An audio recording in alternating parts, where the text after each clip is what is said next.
말씀은 사도행전 6장입니다. 사도행전 6장 11절부터 15절까지의 말씀입니다. 사도행전 6장 11절부터 15절까지의 말씀입니다.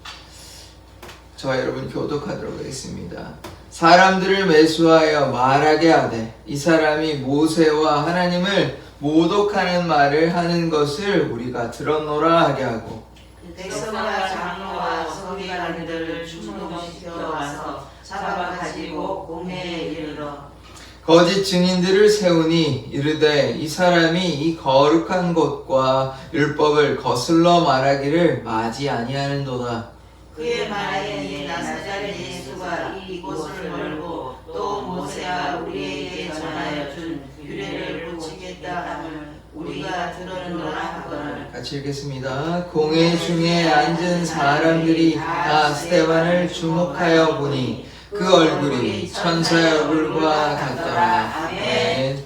하나님, 우리가 스데반 집사가 하나님을 향해 믿음으로 나아갔던 것처럼 우리가 복음의 증인되기를 원하오니 우리를 사용하여 주시옵소서. 예수 그리스도의 이름으로 기도드립니다. 아멘. 스데반은 지혜와 능력, 믿음이 충만한 사람입니다. 그 사람을 집사로 택하여 하나님의 말씀을 증거한 삶 사는 것을 우리가 보고 있습니다.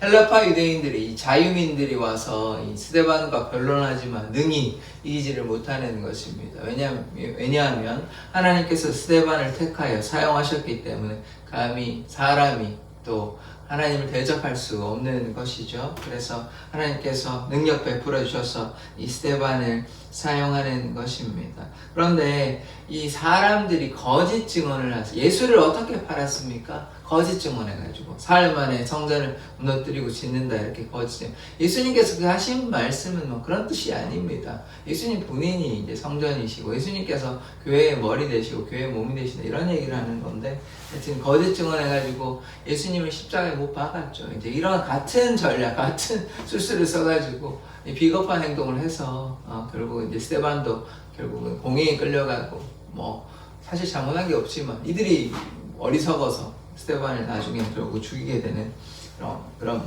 안타까운 모습을 우리가 보게 되는 것입니다. 사람들을 돈으로 매수해가지고 거짓 증언, 거짓말하게 되는 것입니다. 11절 보시겠습니다.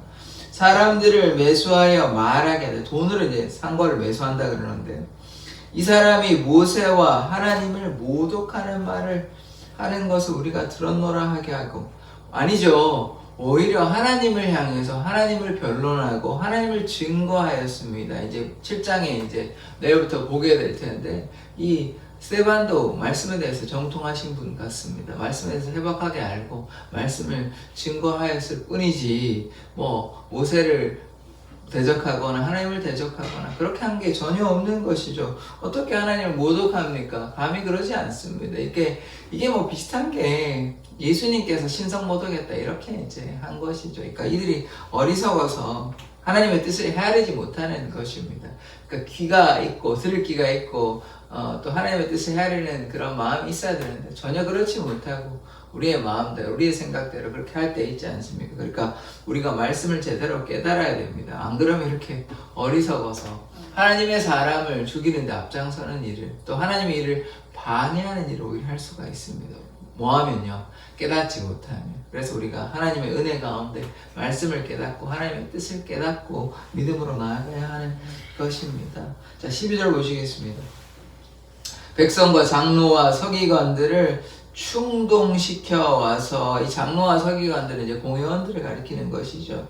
충동시켜 와서 잡아가지고 공회에 이르러 이 스데반 집사님이 뭘 잘못했다고? 잘못한 거 없습니다. 근데 예수님도 뭐 잘못한 거 전혀 없습니다. 그런데 이제 잡아가지고 사내들인 공회에 또 이제 잡아가지고 백성과 장로와 서기관들을 충동시켜 이렇게 이제 잡아와서 하나님의 일을 했음에도 불구하고 억울하게 아주 억울하게 뭐 잘못한 게 아무것도 없습니다. 잘못은 없고 하나님을 향해 전심으로 하나님의 그 나라와 하나님의 영광을 위해서 힘썼던 그런 사람임에도 불구하고 억울하게 사내들인 공회 앞에 이제 신문당하는 일이 이제 앞두고 있는 것입니다. 거짓 증인들을 세워가지고 스데반을 이제 궁지에 몰아온 것이죠. 13절 보시겠습니다. 거짓 증인들을 세우니 이르되, 거짓 증인들이 뭐라고 얘기하냐면, 이 사람이 이 거룩한 곳과 율법을 거슬러 말하기를, 이 거룩한 것은 성전을 얘기하는 것이죠. 예루살렘 성전과 율법을 거슬러 말하기를 맞이 아니하는도다. 예수 얘기한 것밖에 없습니다. 이들이 이제 자꾸 이런 얘기 하냐면 예수를 인정하지 않았기 때문에, 물론 백성들은 많아졌고 허다한 제사장도 돌아왔지만 그 나머지 사람들은 여전히 바리새인, 사두개인 일부는 돌아왔다고 생각하지만 다 돌아온 건 아닙니다. 이제 바리새인과 사두개인이 장로들, 서기관들, 또 이 제사장들, 제사장들 좀 허다한 제사장들은 돌아왔긴 하지만 다 돌아온 건 아니죠. 하여튼 이런 사람들이, 그러니까 유대인의 지도자들의 대부분은 아직까지 예수를 인정하지 않은 것입니다. 그러니까 율법을 거슬려 말한다, 예수 얘기하고 이런 거 얘기하니까 율법을 거슬려 얘기한다, 성전을 거슬려 얘기한다, 이렇게 얘기하는 것입니다. 14절 보시겠습니다.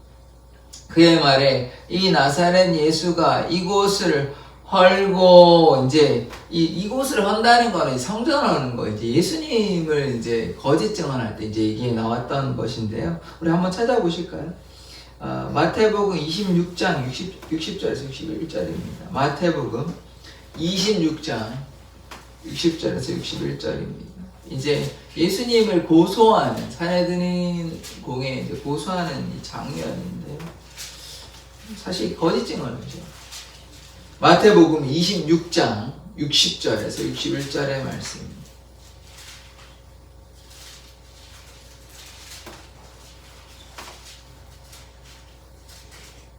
다 찾으신 줄 알고 60절은 제가 읽고 61절 같이 읽겠습니다. 거짓 증언이 많이 왔으나 얻지 못하더니 후에 두 사람이 와서 61절 같이 읽겠습니다. 이르되 이 사람의 말이 내가 하나님의 성전을 헐고 사흘 동안에 지을 수 있다 하더라 하니, 이렇게 이제 거짓 증언한 거죠. 성전을 헐고 사흘 만에 다시 짓는다고 예수님이 얘기했다. 이제 이런 뜻이 아니고, 예수님이 성전에서 얘기한 거는 있습니다. 그건 그 성전을 헌다는 말은 무엇이냐면 하나님, 그러니까 예수님께서 하나님 되시, 예수님께서 성전이 사실 이제 더 이상 중요하지 않거든요. 그러면 우리가 성전 가야 됩니다. 이제 이슬람교도처럼 우리가 예루살렘 가야죠. 예루살렘 성전 가가지고 예배해야 되죠. 그렇지 않습니다. 성전이 무엇입니까? 우리가 하나님의 성전이고, 또 더 이상 성전이 중요한 교회의 머리가 누구십니까? 교회의 몸이 누구십니까? 예수 그리스도. 예수님께서 교회의 머리 되시고 예수님께서 교회의 몸이 되시기 때문에 예수님께서 교회를 세우셨습니다. 그러니까 더 이상 우리가 성전 신앙이 아닙니다. 그래서 저도 좀 그렇게 얘기하긴 하지만 성전이 이제 더 이상 중요한 건 아닙니다. 누가 중요하냐? 예수 그리스도가 중요한 것이죠. 교회의 머리가 누구십니까? 예수 그리스도십니다. 그러니까 그런 뜻으로 말한 건데, 이제 거짓 증언한 것이죠. 그렇게 모함을 해서 결국은 이제 예수를 십자가에 못 박게 되는데, 이제 그런 거와 비슷하게, 유사하게 이 스데반에게 대해서 거짓 증거하는 것이죠. 그래서 이곳을 헐고 성전을 헐고 예수님을 핍박한 장면하고 너무 유사하죠. 그렇게 얘기하고, 또 뒤에 또 모세가 우리에게 전하여 준 규례를 고치겠다 함을 우리가 들어노라 하거늘. 이 모세가 전하여 준 규례, 율법을 얘기하는 것인데, 율법을 거스린 거 없습니다. 예수님이 얘기했다고 이들이 이제 메시아를 깨닫지 못하니까 메시아에 대해서 분명히 얘기하고 있거든요. 심지어 모세도 메시아에 대해서 얘기했습니다. 그걸 한번 찾아보고자 하는데, 민수기 24장 17절의 말씀 한번 찾아보십시오. 민수기 24장 17절의 말씀입니다. 모세도 이야기했거든요. 이게 메시아가 시편, 이사야, 예레미야, 에스겔에만 나오는 것이 아니라 민수기에도 나오고요, 신명기에도 나오고요, 또 사무엘에도 나오고, 그렇게 계속해서 나옵니다. 그래서 메시아 사상에 대해서 계속해서 나옴에도 불구하고 이들은 깨닫지 못하는 것이죠. 그래서 민수기 24장 17절에 어떻게 말씀이 나오는지 한번 보시겠습니다. 민수기 24장 17절의 말씀입니다.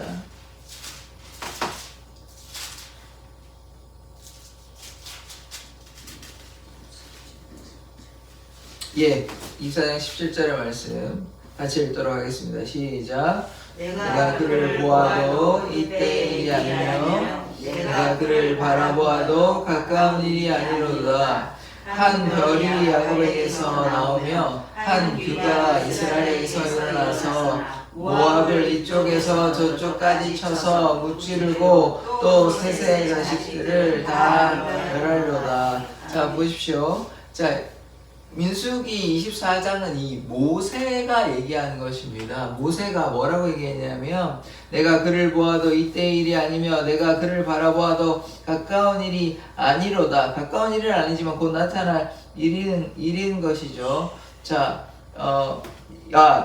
저기 보십시다. 이 15절에 보시면 이 발람의 얘기인데요. 발람이 이제 어떤 얘기를 하냐면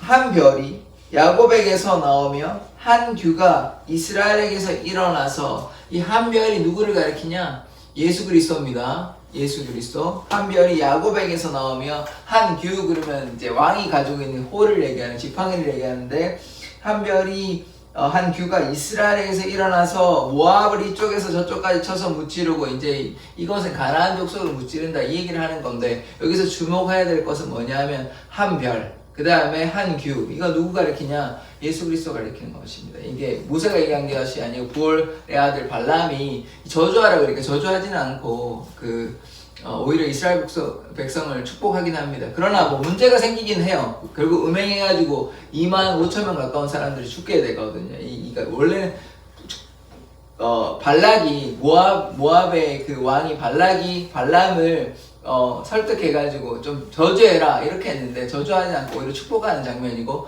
그 내용 가운데 뭐가 있냐? 메시아 사상이 있는 것이. 그러니까 민수기에도 신명기에도 이 메시아에 대해서 얘기가 나오거든요.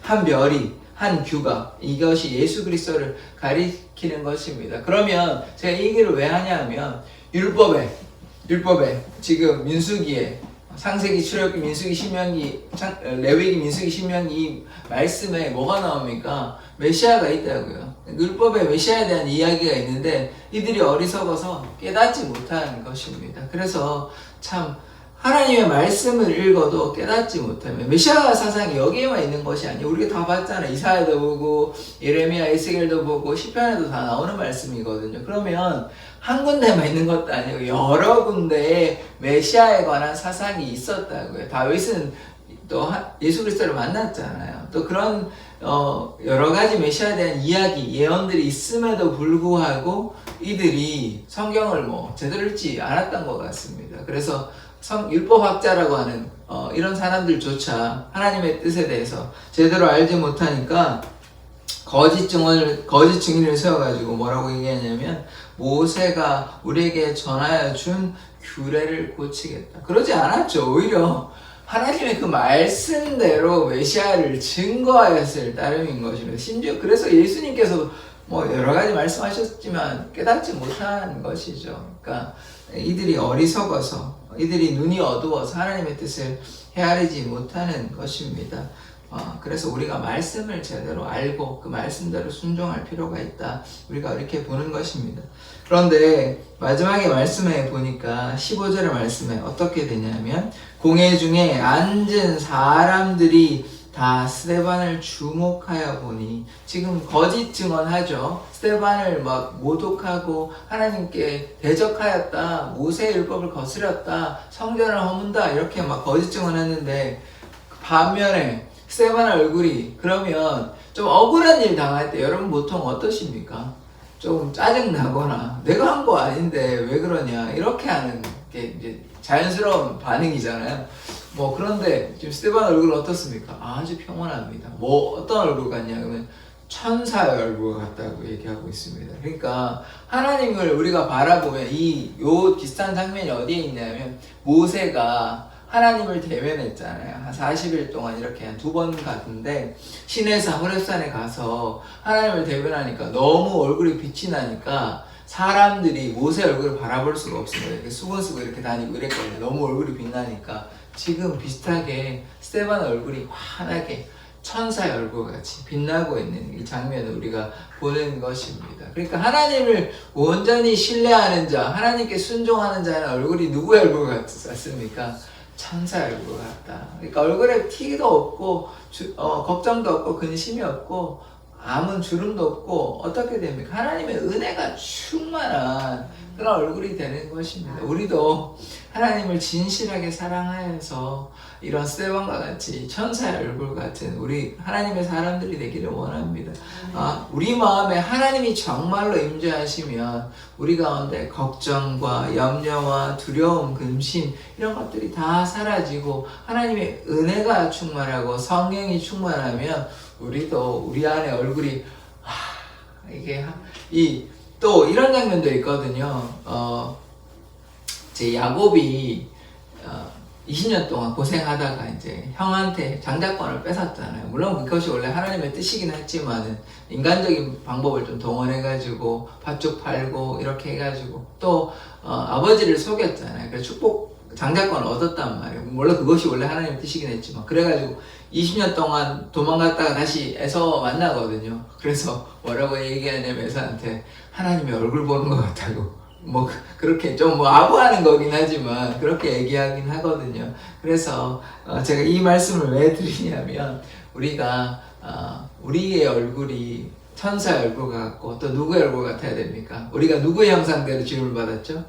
하나님의 형상대로 우리가 지음받은 자입니다. 그래서 우리 얼굴에서 누가 드러나야 되는 것입니까? 하나님, 예수 그리스도께서 우리 안에 우리의 모습을 통해서 하나님이 드러나고 예수 그리스도가 나타나고 그것이 바로 천사의 얼굴 같은 것입니다. 그러니까 우리가 하나님과 하나가 된 삶을 산다면 스데반이 지금 그러한 삶 아닙니까? 이분이 이 집사님이 오로지 예수님만 따라가고 예수님께 순종하고 이렇게 사는 삶 아닙니까? 그러니까 이 얼굴이 천사의 얼굴 같고 우리가 다르게 보면 하나님의 형상이 지금 스데반에게 나타나는 것 아닙니까? 그래서 우리도 날마다 주님께 순종한다면 사람들이 야곱이 에서를 보고 하나님의 얼굴을 보는 것 같다 얘기한 것처럼 사람들이 우리를 보고 천사 얼굴 같다. 누구 집사님, 누구 권사님 보니까 너무 감사하다, 너무 기쁘다, 너무 행복해 보인다 이런 말을 우리도 들어야 하는 것 아닙니까? 그래서 이 스데반의 삶을 통해서 우리는 어떠한 삶을 살아가야 하는 것인지 우리의 얼굴은 또 우리의 생각, 우리의 마음가짐은 어때야 하는지 우리가 살펴보기를 원합니다. 그래서 혹시나 우리 마음 가운데 불평하는 마음, 원망하는 마음, 또 짜증 부리는 마음이 있다면 우리가 다 내려놓고 우리의 연약함을 십자가 앞에 내려놓고 주님 앞에 고백하고 우리의 연약함을 용서해달라고 우리의 죄악을 용서해달라고 고백하면 하나님께서 우리를 정결케 하여 주시고 우리의 얼굴이 누구의 얼굴과 같습니까?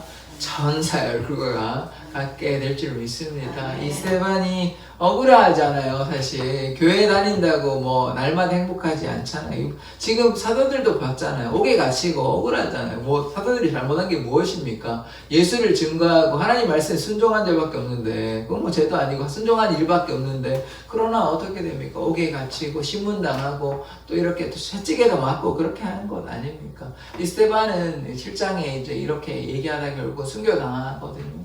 그래서 우리도 때로 우리에게 억울한 일이 있습니다. 억울한 일뿐만 아니라 더한 일도 있죠. 스데반은 결국 죽음을 당하게 되는 것입니다. 그럴 때 우리가 하나님을 원망하는 것이 아니라 이 스데반이 담대히 하나님을 증거하고 결국 당연히 하나님의 나라에 갔을 것 아닙니까? 그래서 우리가 따라가야 할 곳이 무엇입니까? 하나님의 나라죠. 그리스도의 나라죠. 그래서 세상 가운데서 사람들이 좀 때로 우리를 괴롭게 하고 힘들게 한다 할지라도 거기에 휘둘리면 안 됩니다. 하나님께 나아가야 하죠. 억울한 일 당해도 마음이 천사의 얼굴같이 평안한 마음 달라고 우리가 기도하면 하나님께서 우리 가운데 임재하여 주십니다. 제가 어젠가 그저께 말씀드렸던 것처럼 스데반이 자기 힘으로 한 것이 아닙니다. 성령의 충만함을 받았어. 그래서 누가 이 안에서 역사하시는 것입니까?